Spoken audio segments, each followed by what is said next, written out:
Good morning, everybody. Today we are going to do lesson number 47 of A Course in Miracles, which is God is the strength in which I trust. So in the last couple of days, this God is series has given you a chance to really canvas your mind. And once again, today, we're going to talk about God is the strength in which I trust. So you get to canvas your mind for fears. And remember, be honest, be vulnerable, speak them out loud, or maybe whisper them whenever you're doing your lesson, but make it real so that you can ask for help with these things that your ego cannot handle. Okay, it rained here last night, and if I could communicate the smell of that, I mean, it's just purely heavenly. So here we go. God is the strength in which I trust. If you are trusting in your own strength, you have every reason to be apprehensive, anxious, and fearful. What can you predict or control? What is there in you that can be counted on? What would give you the ability to be aware of all the facets of any problem and to resolve them in such a way that only good can come of it? What is there in you that gives you the recognition of the right solution and the guarantee that it will be accomplished? Of yourself, you can do none of these things. To believe that you can is to put your trust where trust is unwarranted and to justify fear, anxiety, depression, anger, and sorrow. Who can put his faith in weakness and feel safe? Yet who can put his faith in strength and feel weak? God is your safety in every circumstance. His voice speaks for him in all situations and in every aspect of all situations, telling you exactly what to do to call upon his strength and his protection. There are no exceptions because God has no exceptions. And the voice which speaks for him thinks as he does. Today, we will try to reach past your own weakness to the source of real strength. 4 5-minute practice periods are necessary today, and longer and more frequent ones are urged. Close your eyes and begin, as usual, by repeating the idea for today.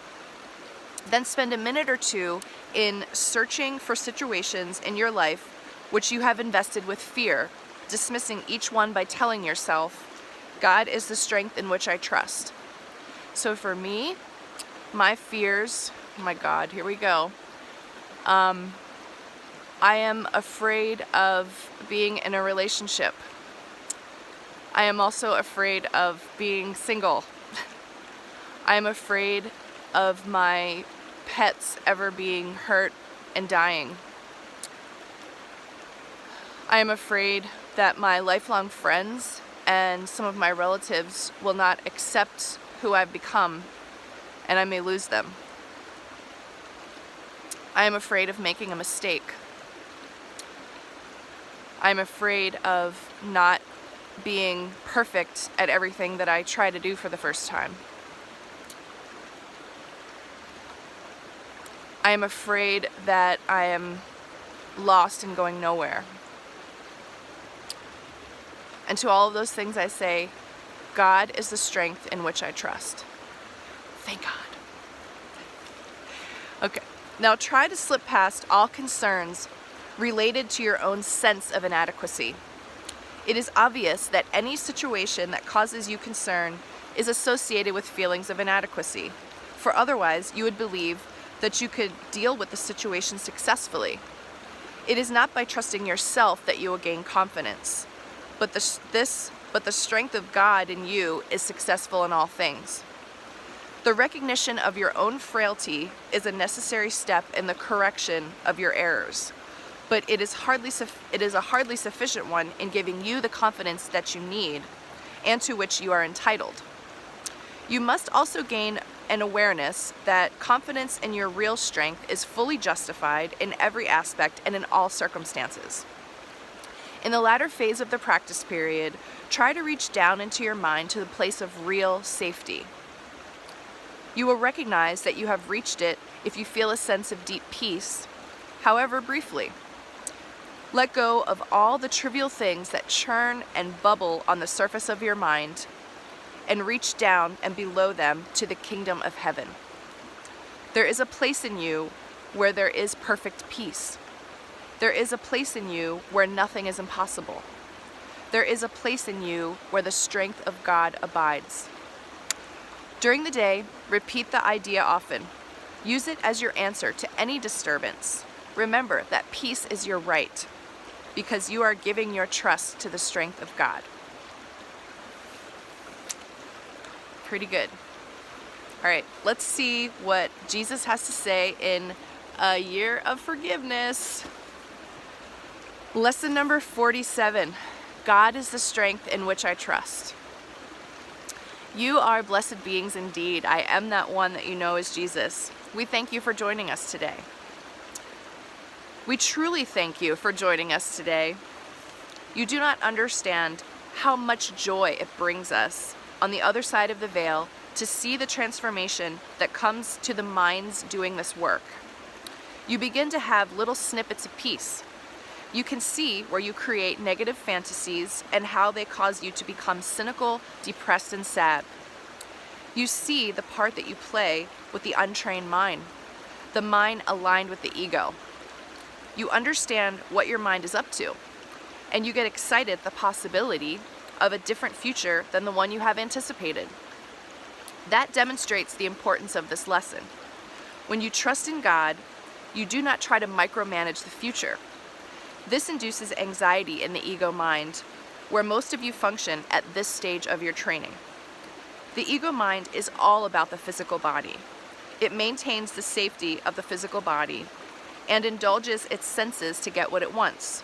The ego, inextricably entwined with the physical body, desires that separation that has manufactured your body. The body itself is indifferent. It does not align with any particular thought structure. It aligns with what you decide. Take the global warming issue, oh boy, which is now front and center in many people's minds. If you try to figure out that problem, you create great anxiety because the ego mind cannot glean enough information to feel at peace. In fact, the ego is never at peace. It's always at war. So if you had to hand your future over to God and say, I am not qualified to make decisions here or predict what the global warming issue is all about, you stay in the present.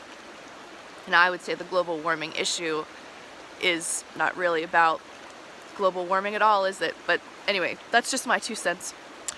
If you stay in this moment, the ego can deal with you using your senses to interpret the present moment. You don't predict a fearful future, and you don't regurgitate the past.